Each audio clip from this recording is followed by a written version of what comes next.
I come from Belgium, and pancakes, or pannenkoeken as we call it, are very embedded in our food culture.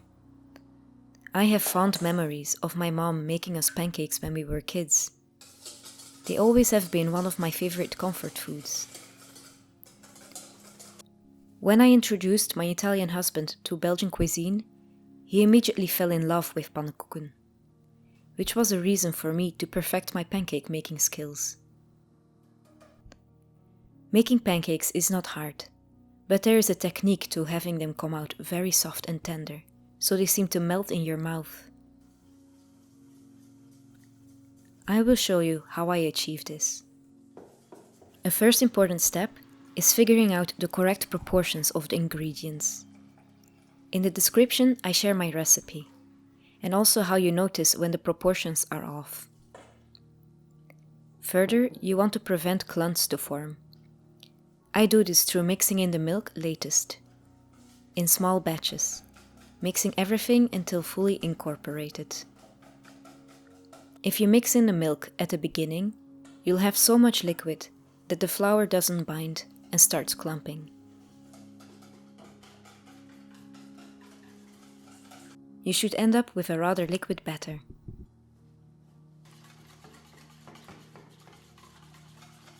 For the baking, you'll need a pan with a thin bottom, so it's reactive to the change in temperatures, although it doesn't need to be as abused as mine. And for the rest, you'll need butter.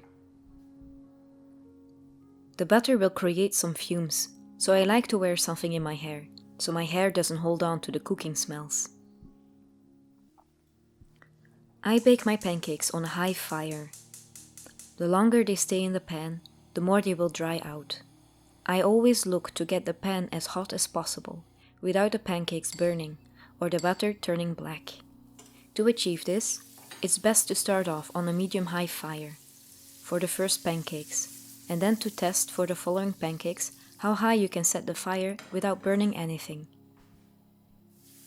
Make sure to cover the bottom of the pan with the butter so that the batter doesn't stick.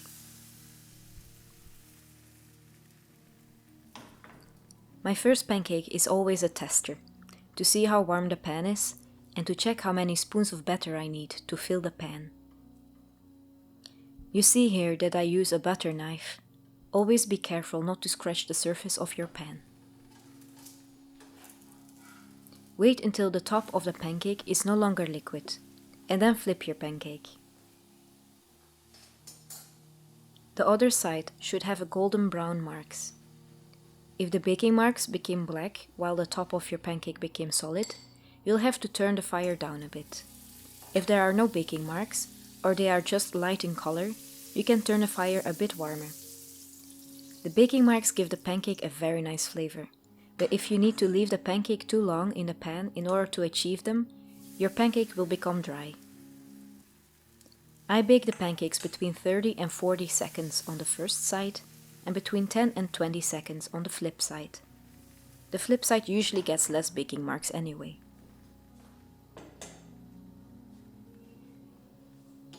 It's okay if your butter turns brown. If it turns black or starts smelling burnt, you can take the pan off the heat, wipe away the burnt butter, and let the pan cool down a few seconds before placing it back on a slightly lower fire.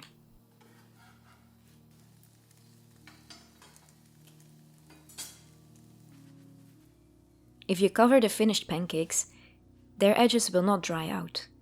Otherwise, their fats might evaporate a bit with the heat.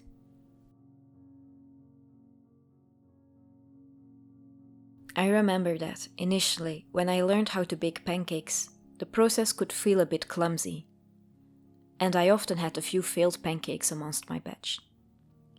But after baking them more often, the baking process becomes a second nature. After a while, I even start flipping them without utensils, so they didn't risk getting little poking holes in them. In order to do that, you'll have to make sure that the edges of the pancake are loose from the pan. Then you can wiggle the pan a bit to see if the entire pancake comes loose from the pan and has full motility. Following that, you can wiggle the pan so that the center of the pancake moves towards the edge opposite from you. The actual flipping movement you'll have to practice a bit, but you'll see that these directions will set you on the right foot.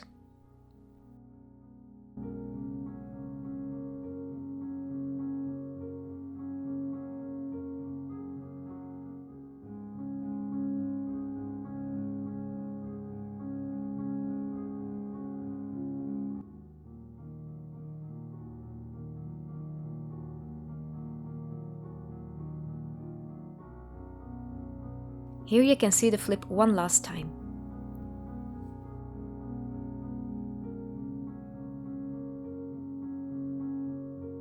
Popular toppings in Belgium are, for example, sugar. We have many types, like white sugar, powdered sugar, beige sugar, cane sugar, and brown sugar. We also like to put syrups on our pancakes, chocolate paste, or jams. But there are an infinite amount of options and combinations. I will show you one of my favorites.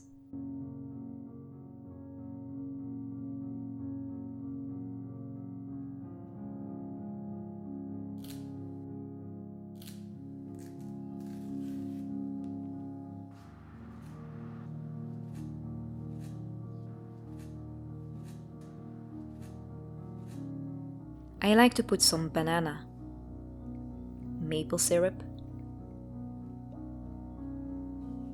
vanilla ice cream, melted chocolate,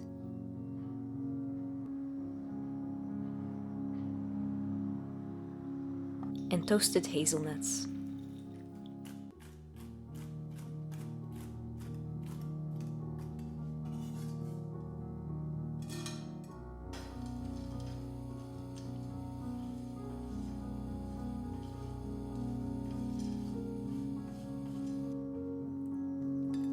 It might be a little bit bourgeoisie, but it's oh so good.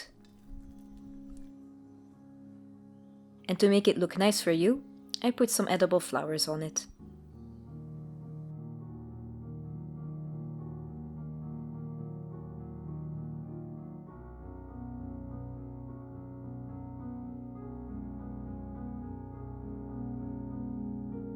Belgian pancakes. Some might think that they look exactly like French crepes. To me, they look like childhood. Let me know if you're going to make some yourself. And if you have any questions, you can always ask me.